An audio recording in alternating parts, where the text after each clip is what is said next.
Le droit, tout droit par celles et ceux qui le font, qui le défont, qui le défendent. Bonjour à toutes et à tous et bienvenue dans le 6e numéro de cette émission de décryptage et d'analyse de certaines thématiques de droit. Une émission à retrouver une fois par mois en collaboration avec l'Ordre des avocats au barreau d'Épinal. Nous nous intéressons à nouveau ce mois-ci au droit routier, au droit de la circulation routière qui concerne tous les usagers de la route, automobilistes, jeunes conducteurs, cyclistes, piétons également. Ils sont concernés. 4 grands thèmes dans cette seconde émission. La récente qualification d'homicide routier, des accidents de la route mortels avec circonstances aggravantes, les évolutions récentes et bien sûr l'approche judiciaire du permis à points, les questions que vous vous posez également à propos des radars automatiques. On parlera enfin réglementation et droit en matière d'obligation de déclaration par un employeur. Pour évoquer tout cela, Stéphane Jurana, bonjour. Bonjour. Vous êtes avocat au barreau d'Épinal, bien évidemment, et vous êtes accompagné de Juliane Henry. Bonjour. Bonjour, avocate également au barreau d'Épinal.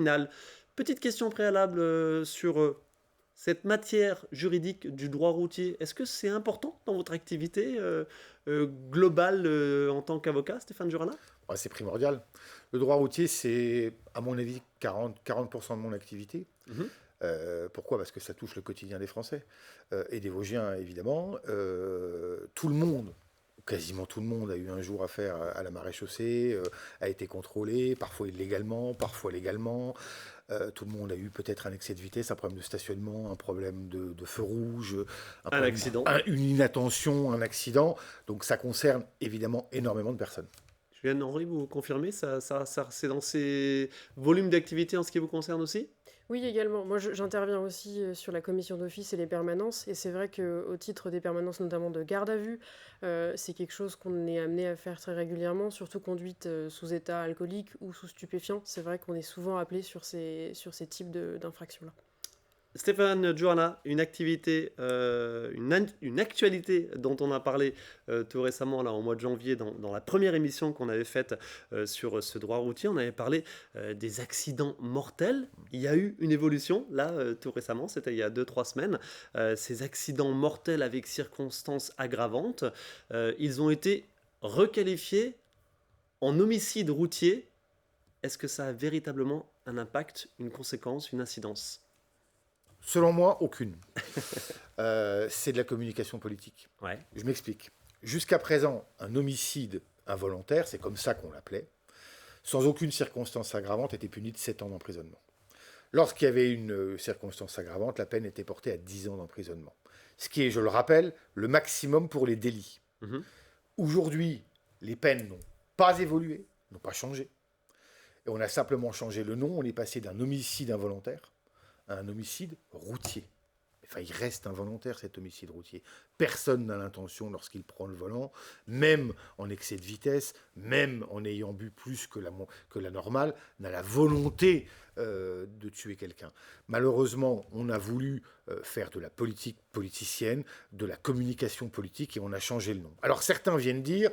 Si ça va changer les choses, parce que ça va faire prendre conscience aux chauffards de ce qu'ils encourent des peines importantes. Mais c'est déjà le cas. Quand vous passez votre permis de conduire, vous savez que vous n'avez pas le droit de boire, vous savez que vous n'avez pas le droit de consommer des stupéfiants sous peine de sanctions importantes. Et pourtant, malheureusement, les gens le font. Et il y a des accidents qui sont des drames pour tout le monde. Mais aujourd'hui, pour moi, mais selon moi, ça ne changera rien. Juliane Henry, c'est quoi ? C'est l'affaire Palmade qui a agité le landerneau politique à ce sujet, ou c'était déjà dans l'air du temps depuis un petit moment ? Ça faisait déjà quelques temps que c'était quand même discuté. Après, il est clair que l'affaire Palmade a réellement eu un impact politique et en tout cas sociétal sur le sujet. Ça a quand même fait les gros titres. On parle de quelqu'un d'extrêmement connu que la plupart des concitoyens connaissent. C'est vraiment un sujet qui a été sur la table j'ai envie de dire, malheureusement, comme il était connu, effectivement, on s'est plus intéressé au sujet que ce qui peut être le cas quand c'est des personnes comme vous et moi qui sont impliquées sur ces dossiers-là. Vous parliez des gardes, quel est le terme exact ? Pardon, que j'ai mangé, des gardes que vous réalisez. Permanence. Pardon, voilà, je savais que c'était pas garde. Vous êtes confronté à ce genre de profil de chauffard, de conducteur responsable d'un accident mortel avec circonstances aggravantes, c'est fréquent ? Pour moi, c'est très rare. en tout cas avec un décès à la clé, c'est quand même extrêmement rare. On est plus confronté dans la vie de tous les jours à effectivement des infractions où les personnes sont au-dessus des taux en termes d'alcool ou ont consommé des stupéfiants. Mais par contre, souvent, en fait, c'est suite à un contrôle. La garde à vue intervient parce que les personnes vont être en récidive, par exemple. Parce qu'il faut savoir que c'est quasiment automatique aujourd'hui, en tout cas dans la politique pénale. Si vous êtes en récidive, on décide de vous placer en garde à vue. Quelle que soit la circonstance, quelle que soit si après il y a blessure ou pas, s'il y a accident ou pas. Moi, j'ai vu très très peu d'accidents dans ces cadres-là. Stéphane Jurana, on va parler, vous avez dit le mot victime tout à l'heure. C'est sûr que il y a certes des circonstances aggravantes, il faut prendre en considération la victime, mais voilà, ce sont des dossiers compliqués, les homicides, les accidents mortels. Je crois que c'est des pires dossiers qu'on a à traiter. Parce qu'en fait, il faut bien avoir conscience que ça détruit les deux parties. C'est-à-dire qu'évidemment, la famille de la victime est anéantie, et on veut considérablement à la personne qui est responsable de l'accident, y compris d'ailleurs quand il n'y a pas de circonstances aggravantes. Moi, j'ai des dossiers, j'en ai encore eu un récemment, où il s'agit d'une bête inattention qui malheureusement va causer le décès de quelqu'un. Et puis, c'est aussi un drame pour la famille et pour l'auteur, puisque parfois la personne va rouler un tout petit peu au-dessus de la moyenne, de la normale, va causer un accident et va être traité de chauffard par tout le monde. C'est naturel, mais c'est extrêmement compliqué humainement. Vous voyez, là, on ne parle pas de droit, on parle d'humain. Et l'humain, il est au centre de ces procès, et c'est vrai qu'on n'en sort jamais indemne. Mais, vous savez, je crois qu'il faut quand même avoir conscience d'une chose. La circulation routière s'est décuplée, a considérablement augmenté ces dernières années. Nous avions un chiffre sur les décès. Je crois qu'on avait autour de 18 000 morts sur nos routes françaises il y a 30 ans. En 1972, ben oui, 18 il y a 50 034 morts. 18 000 morts il y a 50 ans. Aujourd'hui, on est autour de 3 000 morts par an. Le risque zéro n'existe pas. C'est comme toute activité humaine, et avec le monde qu'on a sur nos routes, ça n'existe pas. Il y aura toujours, malheureusement, des décès sur les routes, mais rendez-vous compte, on est passé de 18 000 à 3 000, c'est-à-dire qu'on a épargné 15 000 concitoyens, 15 000 familles par an. On ira, je crois, difficilement en deçà des 3 000 décès. En décembre, juste en fin novembre 2023, on était à 18 846 morts. 2846 morts. Oui, c'est-à-dire à peu près 3 000 à l'année. On est autour de ce chiffre juste depuis en dessous maintenant de plusieurs années. Et il va être très difficile de descendre en deçà, puisque le risque zéro n'existe pas. Deux grands éléments de sécurité que je me permets de rappeler. Les mesures phares, le port de la ceinture, c'était en 1973, donc au lendemain de ces fameux 18 000 morts en 1972. Et puis le premier radar automatique, ça c'était en 2003, on va en parler aussi dans quelques instants. Premier radar automatique avec l'incidence et l'évolution importante évidemment sur les accidents routiers avec ces radars automatiques. 2003. Alors, on passe, si vous voulez bien, dans les autres actus du jour, justement les radars automatiques. On a une question de Sébastien d'Épinal. Sébastien d'Épinal qui nous a envoyé ce message par messagerie via les réseaux sociaux. J'ai été flashé pour excès de vitesse au volant d'un véhicule d'entreprise. Suis-je vraiment obligé de payer l'amende, Stéphane Jurana ? Si vous êtes flashé au volant d'un véhicule qui ne vous appartient pas, qui appartient à une personne morale, votre employeur notamment, votre employeur reçoit l'avis de contravention et l'État lui demande de dénoncer le conducteur. S'il ne le fait pas, il encourt une amende importante, donc il a tout intérêt à le faire. Une fois que vous, salarié, vous avez été dénoncé par votre employeur, vous allez recevoir l'avis de contravention pour l'excès de vitesse puisque votre employeur vous a dénoncé. Mais à ce moment-là, vous avez le droit de vous défendre en qualité de salarié. Vous avez le droit, premièrement, de dire que ce n'était pas vous qui conduisez. Vous avez le droit également de relever tous les défauts qui peuvent impacter un radar automatique, puisque ceux-ci doivent être homologués, doivent être vérifiés, doivent être correctement utilisés. Donc vous avez tout un axe de contestation possible. Et ce droit à contestation, il vous appartient en tant que salarié, puisque vous avez été dénoncé. Ce n'est pas parce que vous avez été dénoncé par votre employeur qu'ipso facto vous êtes coupable. Vous avez le droit notamment, par exemple, de prêter votre véhicule de fonction. Si vous l'avez prêté et ce n'est pas vous qui conduisiez, vous avez donc le droit de dire que ce n'était pas vous qui conduisiez.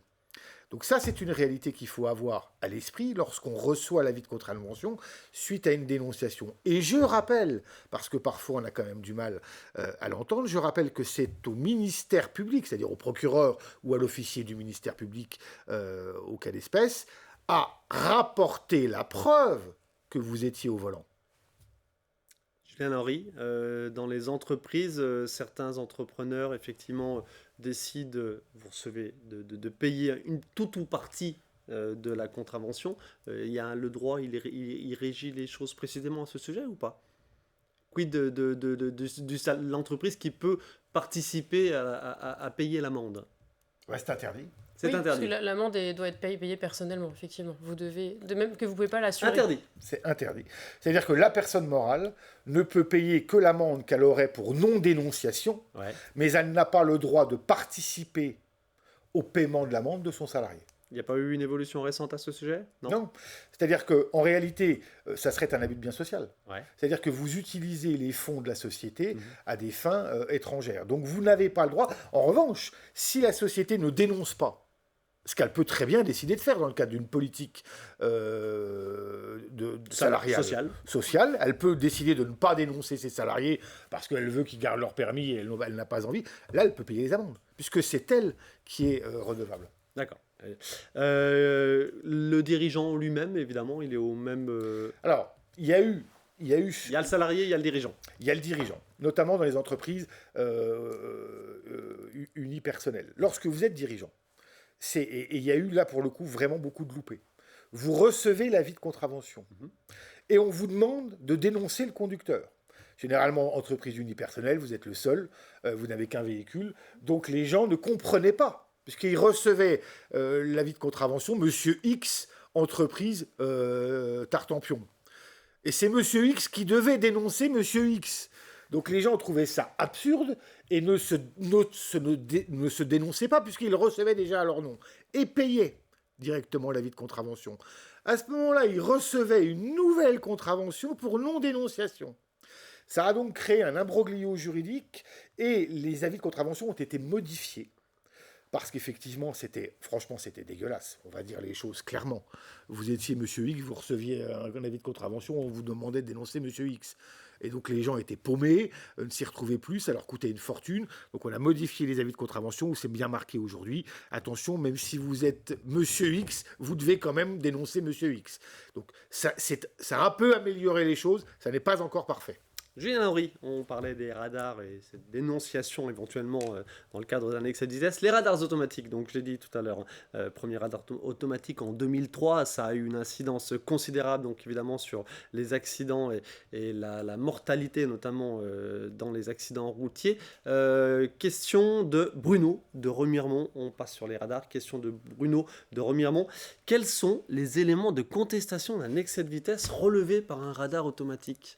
Ça, j'imagine que ça doit être assez fréquent, cette volonté de contester. Alors, plusieurs choses. Effectivement, comme mon confrère l'a dit un petit peu plus tôt, vous avez déjà toute la question de la validité du radar. Tout ce qui va être effectivement l'homologation, parce que c'est un matériel qui doit être fréquemment vérifié, qui est talonné pour vérifier effectivement que la vitesse retenue est bien la vitesse réelle du véhicule.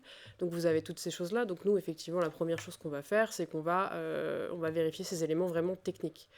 C'est quelque chose qu'on peut demander dans le cadre de l'obtention du dossier pénal. Après, vous avez la photo qui peut jouer, bien entendu aussi. Mais globalement, on va surtout se concentrer principalement, enfin, en tout cas, sur cette dimension d'homologation du radar.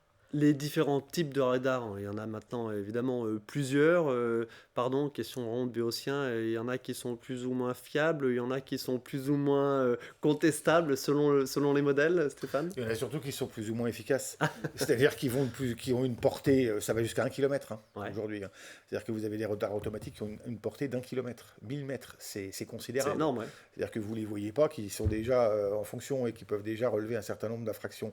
Non mais moi je vais donner un truc. Alors, c'est pas de l'incitation à la délinquance routière, mais la majorité des flashs des radars automatiques sont des flashs arrière. Or, lorsque vous recevez l'avis de contravention, si c'est un flash arrière, le ministère public ne pourra jamais identifier le conducteur. Donc il suffit de dire que vous ne conduisiez pas le véhicule. Alors vous serez redevable pécuniairement en tant que titulaire de la carte grise de l'amende, mais vous ne perdrez pas de points. Mais quid des points, voilà. Pas de points. Voilà, la vérité, elle est là. Vous avez des usagers. La vraie problématique aujourd'hui en France est la suivante. C'est-à-dire que le permis est doté de 12 points pour tout le monde, On va en parler. sauf les nouveaux conducteurs. Mais que vous fassiez 1000 km par an ou 100 000, vous avez le même capital. Franchement, c'est problématique. C'est-à-dire que vous avez des professionnels de la route qui sont toute la journée sur la route, qui enchaînent les kilomètres. Comment voulez-vous que ces personnes-là, avec un petit capital, parce que c'est un petit capital, 12 points, puissent s'en sortir, avec des délais de récupération de points qui sont de plus en plus longs, avec des délais pour obtenir des stages, où vous ne pouvez faire un stage de récupération qu'une fois tous les ans. Enfin, c'est extrêmement compliqué de pouvoir conserver son permis. C'est pourquoi le législateur a réformé assez récemment, au 1er janvier, la perte de points pour les petits excès de vitesse. Il y a eu cette évolution récente, effectivement réglementaire. Je reviens sur le b.a.-ba du radar et des contrôles automatiques par radar. Stéphane Jurana, les plus efficaces, ce sont les radars tourelles, parce que les plus complets, et en plus ils sont face pour le coup. Ouais, les radars tourelles, souvent ils sont de face, et en plus ils peuvent détecter un certain nombre d'infractions, c'est-à-dire qu'ils ne s'arrêtent pas à l'excès de vitesse. Il y a le téléphone, il y a un certain nombre de comportements délictuels ou contraventionnels qui peuvent être détectés grâce à ces radars. Les plus efficaces, pour moi, de l'expérience, ce sont les radars aujourd'hui dits embarqués, c'est-à-dire dans un véhicule. Pourquoi ? Parce qu'ils ne sont pas signalés, parce qu'il est extrêmement difficile de les identifier. Donc ce sont ceux... Radars embarqués sur des véhicules des Banalisés. gendarmes ou des policiers, ou banalisés, parce qu'il y avait aussi cette petite actualité. Quid de cette petite actualité des radars embarqués par, entre guillemets, monsieur et madame tout le monde, partenaire? Non, c'est pas monsieur et madame tout le monde, c'est un partenaire privé. Caricature. C'est un partenaire privé de l'État. Oui. Là encore, moi je trouve ça scandaleux. C'est-à-dire que l'État délègue à des sociétés privées le droit de relever et de constater des infractions, franchement on marche sur la tête. Ça doit être réservé aux services de police ou aux services de gendarmerie. Où va-t-on ? Parce que demain, qui vous dit que cette personne va correctement utiliser le matériel, personne qui n'est assermenté comme moi. Je veux dire, franchement, c'est pas acceptable.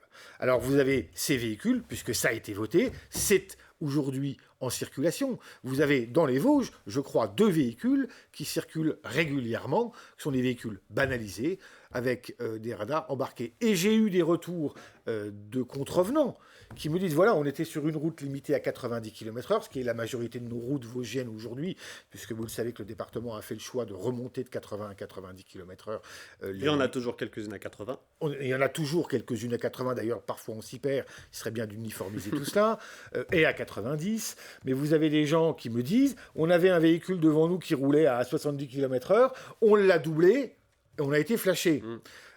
Moi, je trouve qu'il n'est pas acceptable que l'État délègue des missions régaliennes de l'État, c'est-à-dire constater des infractions à des sociétés privées. Julien Henry, les quid des flashs, des radars réalisés par des gendarmes ou des policiers avec les jumelles, etc. Ça, c'est difficilement contestable. Alors vous avez, vous parlez du cas où vous êtes arrêté, admettons, sur la voie rapide, et puis vous Autre avez que deux les motards radars qui, automatiques. Oui, alors après, vous êtes de nouveau sur on est sur le même type de problématique, parce que ça reste du matériel, donc on va de nouveau regarder la validité du matériel, et puis vérifier la validité de la procédure aussi. Donc on est sur... Oui, il y a du matériel, mais il y a aussi la manipulation humaine. Oui, mais par contre, on pourra effectivement, moins la question de la photo, ces choses-là, c'est vrai que si le gendarme constate que c'est vous dans la voiture, puisque vous êtes arrêté immédiatement, tout ce pan-là, effectivement, perd de son intérêt, ça c'est évident. Il y a 2 différences majeures entre les radars automatiques et les interpellations qui sont faites sur le bord de la route. Première différence majeure, c'est qu'effectivement, là, ça n'est pas une machine, c'est un homme qui utilise du matériel. Il doit le faire en fonction de normes qui sont contenues dans la notice d'utilisation du De radar. l'appareil. Donc, si vous vous faites arrêter par un gendarme, moi, le conseil que j'ai à donner, c'est immédiatement de prendre en photo l'emplacement du radar parce qu'il peut contrevenir à la notice d'utilisation. D'accord. Donc, vous prenez en photo. Par rapport à l'angle, par rapport Par à rapport la à distance, l'angle, par rapport à la distance, à la hauteur. Exactement. Ok. On voit que vous êtes un professionnel Oui, si peu. de l'utilisation des radars. Donc, en gros, c'est ça, hauteur, angle et distance. Ensuite, vous avez une grosse différence, c'est celle de l'identification du conducteur, puisque là, comme vient de le dire Julien Henry, vous êtes interpellé, vérification de votre identité, donc on est sûr que c'est vous. Vous ne pouvez pas échapper à la perte de points si vous ne trouvez pas un vice quant à l'utilisation du matériel. Allez, Stéphane Jorana, Julien Henry, on va finir cette émission en parlant du fameux permis à points dont on a parlé tout au long de cette discussion et notamment pendant la première émission aussi, parce que forcément il y a des incidences. On va voir quelques images de permis à points. C'était notamment une évolution récente avec les jeunes. Aujourd'hui, Julien Henry, on rappelle, les jeunes, c'est 6 points, toujours. 6 points au départ, effectivement. 6 points au départ. Vous avez un avis sur cette réglementation précise? C'est bien, c'est pas bien? Ça a une conséquence? Alors je pense que c'est pour leur prise de conscience, effectivement, c'est pas forcément idiot comme notion d'avoir un nombre de points plus limité que 12. Une responsabilisation plus importante qui est attribuée? Oui, voilà, globalement. Après, on constate, en tout cas, moi j'ai pu le constater assez fréquemment, dans la mesure où vous avez certaines infractions qui vous font déjà perdre 6 points, entre guillemets, d'un coup, il peut être très rapide pour des jeunes conducteurs de perdre leur titre de conduite extrêmement rapidement. Je prends l'exemple de la conduite sous un état alcoolique ou de la conduite sous même stupéfiant, parce que c'est des choses qu'on voit beaucoup. Vous êtes contrôlé, 6 points, c'est le total de votre capital point, vous perdez votre permis. D'où l'appel à la vigilance et au respect des règles, bien évidemment. Juste à propos de ce permis à points, beaucoup de choses à dire. On a une question de Vanessa. Vanessa de Mirecourt. Permis à points, quelle est la différence entre un stage de récupération de points et un stage de sensibilisation? En d'autres termes, Stéphane Jorana, est-ce qu'il y a des stages de sensibilisation? On rentre dans le détail, mais est-ce qu'il y a des stages de sensibilisation qui permettent de récupérer des points? La différence, elle est simple. Un stage de récupération de points, c'est un stage volontaire. Il vous manque des points sur votre permis. Vous pouvez une fois par an faire un stage de récupération. Vous récupérez 4 points par stage. Une fois par an. Une fois par an, 4 points volontairement. Volontairement. Le stage de sensibilisation, c'est une sanction pénale. C'est-à-dire que vous passez au tribunal, vous passez devant le délégué du procureur. Il peut vous obliger à suivre un stage de sensibilisation. Vous ne récupérez pas de points, mais vous le payez quand même. Et donc, quid de ces fameux stages de récupération de points? Rappelez-nous peut-être dans quel cadre sont souvent faites par les associations de sécurité routière. Vous êtes reformé, puisque normalement vous êtes censé connaître ce qui vous est dit pendant 40 ans. Normalement, mais on peut l'avoir. Ouais, non, mais on peut l'avoir tous oublié, j'entends bien. Donc vous avez pendant 2 jours, vous suivez un stage qui vous rappelle notamment les risques liés à la vitesse, à l'alcool, à la consommation de produits stupéfiants, au volant, et ça vous permet de recapitaliser votre permis de 4 points, ce qui n'est pour certaines personnes pas anecdotique, puisque encore une fois, je le rappelle, il y a des gens qui sont sur la route en permanence et qui ont besoin de leurs points et notamment de leur permis de conduire, puisque c'est social, le permis de conduire. C'est la liberté d'aller et venir. Et je le dis très souvent devant les juridictions vosgiennes. Un Vosgien n'a pas le même besoin de son permis de conduire qu'un Parisien. Je veux dire, vous vous faites contrôler à Paris en état alcoolique, vous allez avoir une suspension de permis de conduire de 6 mois. Vous avez le métro, vous avez le RER, vous avez les bus, vous avez le tram, vous avez les taxis, vous avez les VTC. Dans les Vosges, vous n'avez rien. Et concrètement, pas grand-chose. Concrètement, vous sentez peut-être une petite approche différente des magistrats vosgiens ou pas spécialement? Non, je trouve pas. Logiquement, j'attire leur attention. Non, pardonnez-moi. C'est-à-dire que moi, j'attire leur attention sur le fait qu'on doit être sanctionné de la même manière sur tout le territoire national. Quand vous avez une suspension de 6 mois à Paris, c'est pas 6 mois dans les Vosges. 6 mois dans les Vosges, c'est long. C'est franchement compliqué. Alors encore une fois, il faut que tout le monde fasse attention, il faut que tout le monde prenne conscience des dangers de la route, mais le travail, il a été fait. 50 ans, 15 000 morts par an d'épargnés. C'est considérable. Rendez-vous compte. En 50 ans, 15 000. Faites le calcul, ça fait 750 000 vies d'économiser. C'est monstrueux. Julien Henry, Stéphane Johanna vient de parler d'annulation de permis, il y a aussi des suspensions de permis. La différence, rappelez-nous. La suspension, elle est temporaire, c'est-à-dire qu'au bout d'une certaine période qui peut être fixée par le juge ou par l'administration, vous pouvez, en faisant certaines épreuves, des tests psychotechniques, faire des tests aussi de santé ou biologiques s'il y a des questions de stupéfiants ou d'alcool, vous récupérez votre titre de conduite. L'annulation, c'est-à-dire c'est une annulation pure et simple. Le titre est annulé, vous ne pouvez plus l'utiliser et vous ne pouvez pas le récupérer comme ça. Il faudra repasser, selon votre situation, l'examen du permis de conduire complet, seulement le code. Voilà, ça dépend après de votre situation, de la façon comment vous avez subi cette annulation. Mais c'est vraiment deux choses différentes. Globalement, sur notre département, on est quoi? Plus sur des suspensions ou des annulations? En fait, on commence toujours par une suspension. Parce qu'en fait, ce qui est quand même difficile à comprendre, et ce qui enlève d'ailleurs au juge judiciaire son office, c'est que quand vous vous faites contrôler en état alcoolique, sur le bord de la route, ou après avoir consommé des produits stupéfiants, le préfet, en l'occurrence la préfète, peut suspendre votre permis de conduire immédiatement pour une durée qui en général va de 6 mois à 9 mois.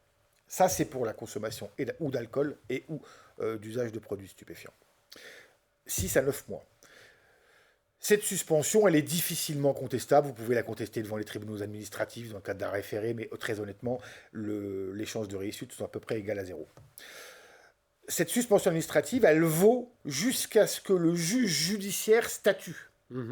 Mais très souvent, vous êtes convoqué alors que cette suspension, elle a déjà été effectuée compte tenu des délais de convocation devant le tribunal, notamment Épinal.